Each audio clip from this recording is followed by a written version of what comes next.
My name is Reed Chanley, and I'm going to be presenting today on the 100 Years' War. Now, this war was fought over England and France, and it lasted about a century long, a little bit over. So to start, the 100 Years' War was from 1337 into 1453, and it was actually a series of wars between England and France. It wasn't just one singular war.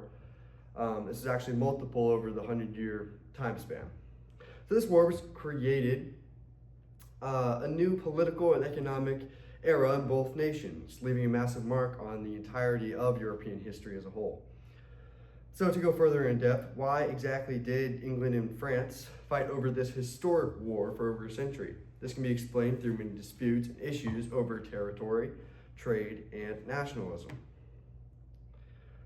So as far as territory, the issue of territory was one of the main reasons for why the 100 Years' War began.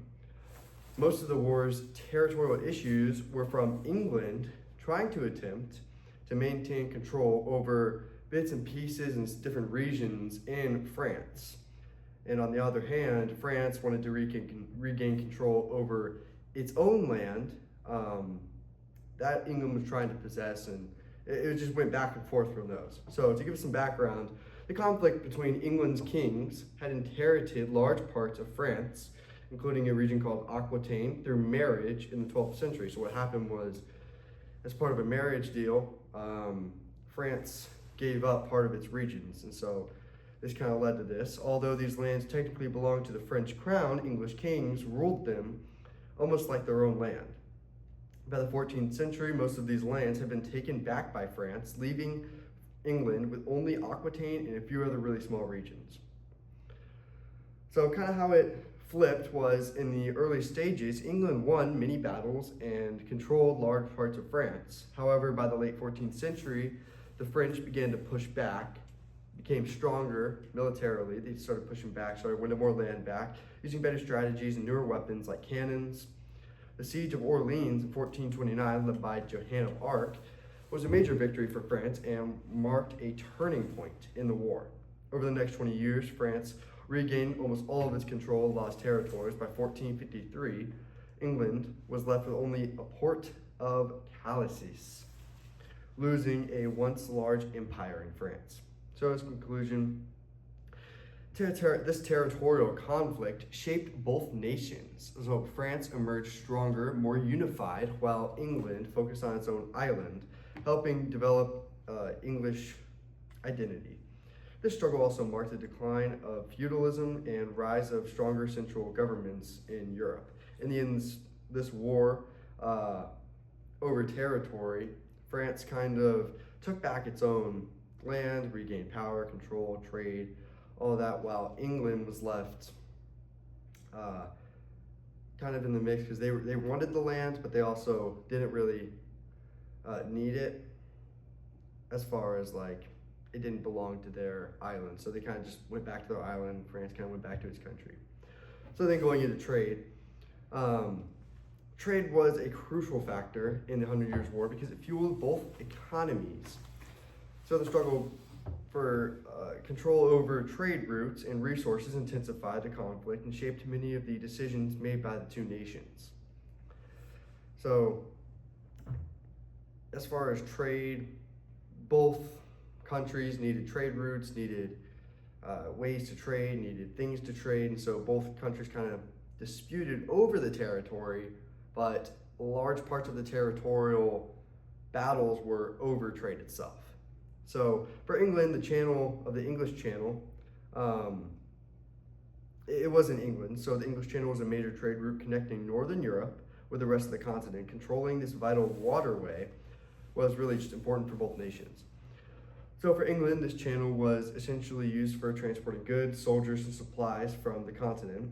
And for France, it was good for blocking all England access to trade routes and makes it harder for them to contain the territories in France.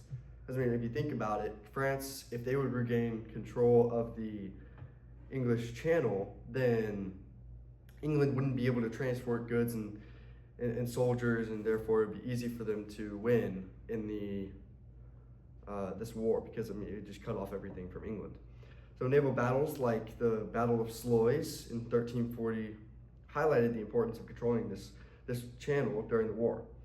As a conclusion, the fight over trade during the 100 Years' War showed that how closely economic interests and military goals were tied together. Control over trade routes and resources influenced key battles and decisions, making trade one of the war's driving forces. In the end, while France regained most of its territories, the economic rivalry between the two nations continued long after the war ended, shaping their relationship for the next couple of centuries.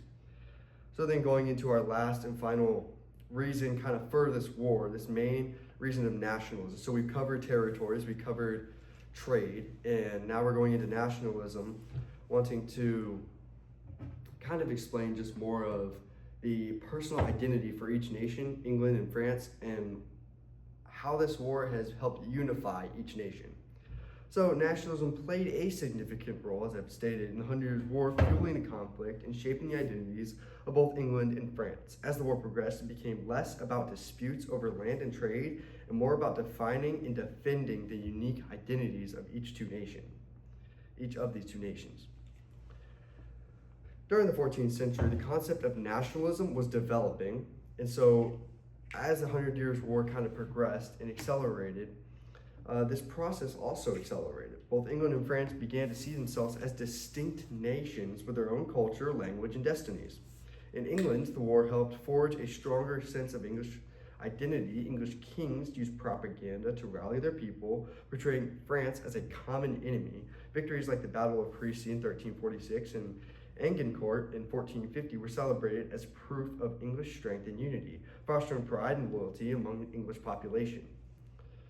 In France, French nationalism grew out of the struggle to expel foreign invaders. So they really just wanted to grow French nationalism by defeating everybody else, primarily English.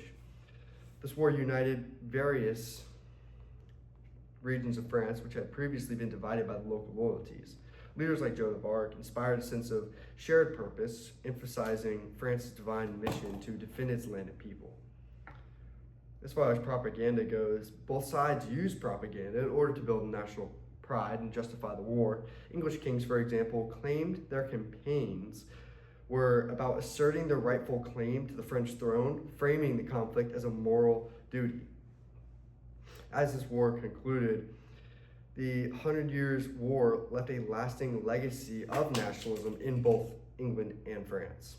For England, the loss of French territories forced the English to focus inward on their own island, helping to develop a more distinct and unified English identity. For France, this war helped consolidate the French monarchy's power and unified the country under a single national identity, paving the way for a modern French state. In the end, the 100 Years' War wasn't just a conflict over land, power. It was a defining moment in the creation of two national identities. The idea of belonging to a nation with shared values and goals became a powerful force that would shape European history for centuries to come. This didn't just stay in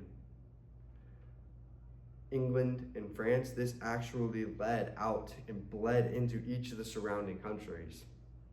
This left other countries wanting to form an identity of their own, a national identity, national culture, and just overall kind of took Europe to the next level as far as forming national identities. And so this war wasn't just a simple war, it wasn't a small war, it wasn't a short war, but it was one that really impacted history and something that we still teach for now. How many years is it? It was 100 years that it began, and now it's 1, 2, 3, 4, over 400 years later that we're still talking about it. It's created a legacy and something that both England and France will carry on for